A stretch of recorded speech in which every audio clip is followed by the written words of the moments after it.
उम्मीद तो बहुत अच्छी है और आप एज ए बैंकर ज्यादा इस चीज को समझते हैं। तो इसमें एक और क्वेश्चन मैं सप्लीमेंट्री आपको कर दूं कि जब लोन रेट्स घटाए जा रहे थे ड्यूरिंग कोरोना टाइम कि भाई आपको थोड़ी इकोनॉमी को पुश किया जाए, तो देखिए एक एक लेवल के नीचे नहीं जाएंगे क्योंकि उसके नीचे तो घटा नहीं सकते। तो यहां पे भी वो बात लागू होगी कि ठीक है, आपको महंगाई आपकी दुश्मन है, आपको उसको पकड़ना है। अच्छा, ये भी हम जान रहे हैं कि महंगाई का यहाँ इंटरेस्ट रेट से सीधा लेना देना है नहीं, ये इसका जो रीजन है वो सप्लाई साइड पर है, इश्यूज है, इंटरनेशनल इश्यूज है जो आपके हाथ में नहीं है। तो वहां पर भी कोई अपर लिमिट तो बैंक रखेगा आरबीआई कि भाई अब मैं कितना बढ़ाऊंगा, इससे आगे बढ़ाऊंगा तो फिर मेरी दूसरी चीजें ग्रोथ तमाम हैम्पर्ड होगी। तो क्या वो लिमिट आपको आती हुई दिख रही है? या अभी लगता है वो कम से कम आप लगता है दी इन्फ्लेशन का रेट देख रहे हैं तो वो नीचे आने का शुरू ऑलरेडी है। वो ऑयल प्राइसेस भी लगता है पहले के हम वो युद्ध शुरू होने के समय इवन 100 के ऊपर ही था, उधर से अभी कम से कम 20-25 डॉलर कम हुआ है। तो ये सब चीज एंड मानसून वगैरह भी अच्छी तरफ दिख रहा है। वो ये सब एक्सपेक्टेशंस के ऊपर वो कम से कम लगता जैसा मॉर्निंग रिपोर्ट में आया एक दो क्वार्टर के अंदर वो कंफर्ट जोन वो रेंज के अंदर आना चाहिए।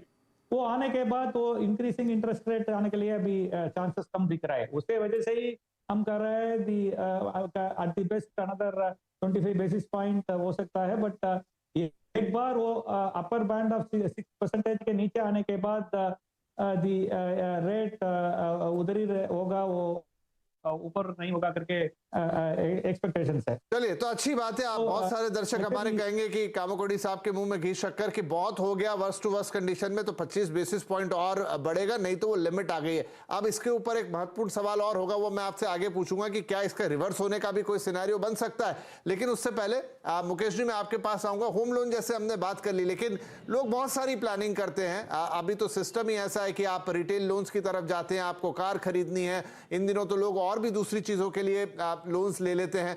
वहां पर क्या इंपैक्ट आएगा? वो भी अब बहुत महंगे होते हुए दिखेंगे, तो यानी लोग थोड़ा पीछे हटेंगे। अब कार की हो, चाहे टू व्हीलर की बात हो, फोर व्हीलर की बात हो, या ऐसे किसी भी एक्सपेंस की बात हो। ये मुकेश जी से सर मेरा सवाल है। हम आपने डिस्कस भी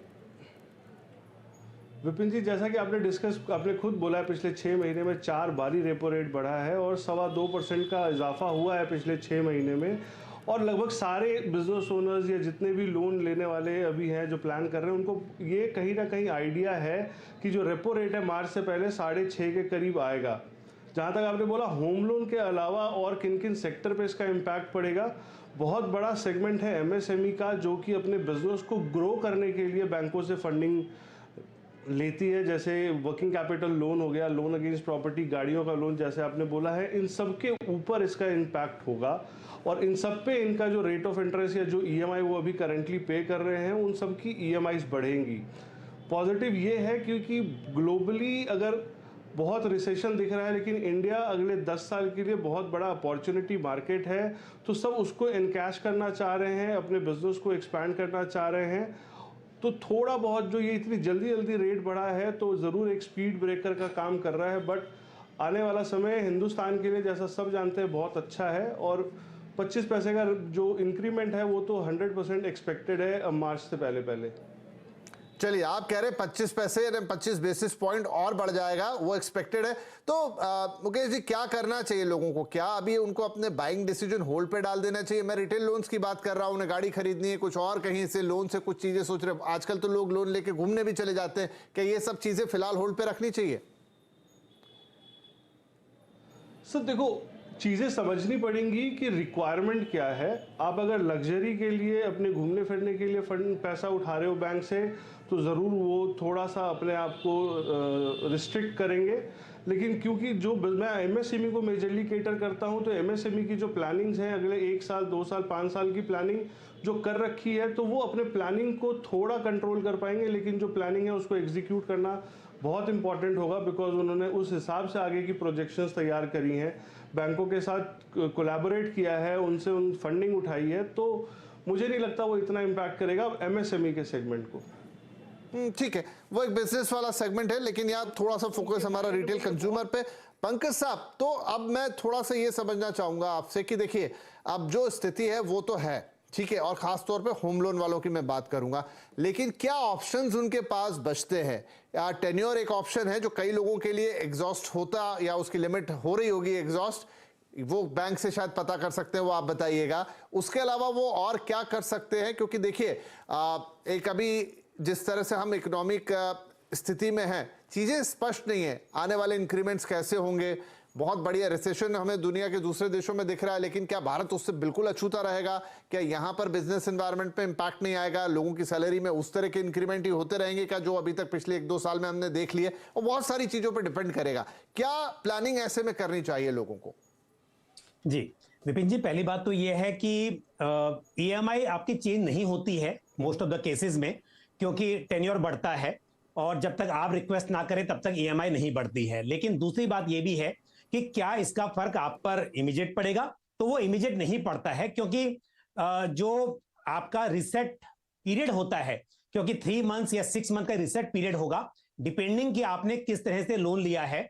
अगर आपने किसी बैंक से लिया है तो वो एक्सटर्नल बेंचमार्क बेस्ड लैंडिंग होगी, यानी कि वहां पर जैसे ही आपका रेपो रेट चेंज होता है और उसके बाद जो रिसेट पीरियड होगा, तब आपका इंटरेस्ट रेट बढ़ जाएगा या घट जाएगा। इस केस में डेफिनेटली बढ़ेगा।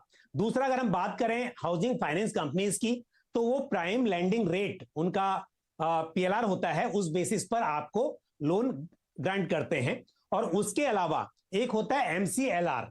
तो बेसिकली देखना यह है कि एक बात तो यह कि इमीडिएट नहीं, जब भी रिसेट डेट आएगी तब आपको फर्क पड़ेगा। और दूसरी बात यह भी समझना जरूरी है कि ऐसा नहीं कि अगर 35 बेसिस पॉइंट बढ़ता है तो आपका रेट ऑफ इंटरेस्ट उतना ही बढ़ेगा। वो डिपेंड करेगा, जैसा अभी शुरुआत में आपने भी हाईलाइट किया कि अभी बैंक कह रहे हैं कि वो 25 बेसिस पॉइंट से बढ़ाएंगे। तो ये समझना बहुत जरूरी है कि इसका इंपैक्ट इमीडिएट नहीं आएगा और थोड़ा सा एग्जैक्टली उतना नहीं आएगा जितना कि रेपो रेट बढ़ा हुआ है।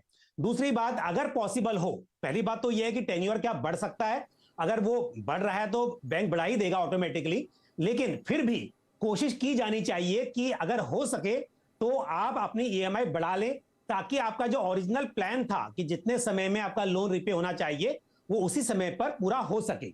और यदि आप ईएमआई नहीं बढ़ाना चाहते हैं तो भी कोशिश कीजिए कि अगर आपके पास सरप्लस पैसा है तो आप लमसम में बैंक को पे कर दें, क्योंकि अभी आरबीआई की गाइडलाइन के हिसाब से प्री पेमेंट चार्जेस एप्लीकेबल नहीं है। जहां पर लोन पूरा डिसबर्स हो चुका है वहां पर प्रीपेमेंट चार्जेस नहीं होते हैं फ्लोटिंग रेट लोन पर।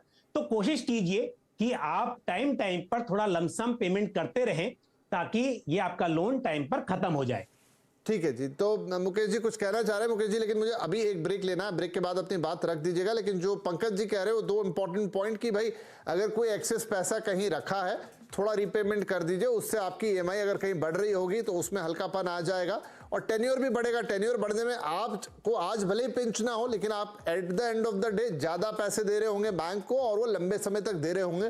तो वहां पर भी अगर आपके पास स्कोप है कि भाई आप ज्यादा ईएमआई आज की तारीख में वहन कर सकते हैं, तो आप वो भी बैंक से रिक्वेस्ट करके एडजस्ट करवा सकते हैं। बस दिक्कत शायद उन्हीं लोगों की होगी जिनका वो पीरियड जहां एक्सटेंशन ऑफ एज के कारण ना हो पाए, उनको शायद थोड़ी सी हीट झेलनी पड़ सकती है। लेकिन फिर भी आप अपने बैंक से इस पर बात जरूर कीजिए। चलिए यहां एक छोटा सा ब्रेक ले रहे हैं। ब्रेक के बाद एक अहम मुद्दा होगा कि ये जो इंटरेस्ट रेट बढ़े हैं, क्या आगे चलते हुए कुछ गुंजाइश बनेगी कि ये रिवर्स भी जाएं, थोड़े कम भी हों, क्योंकि ग्रोथ का भी एक मसला रहता है। बहुत जल्दी जल्दी बढ़ाने पड़ गए, मजबूरी थी, लेकिन क्या ये मजबूरी खत्म होगी? खत्म होगी तो किन स्थितियों में होगी? क्या उसका आपको कोई फायदा मिलेगा?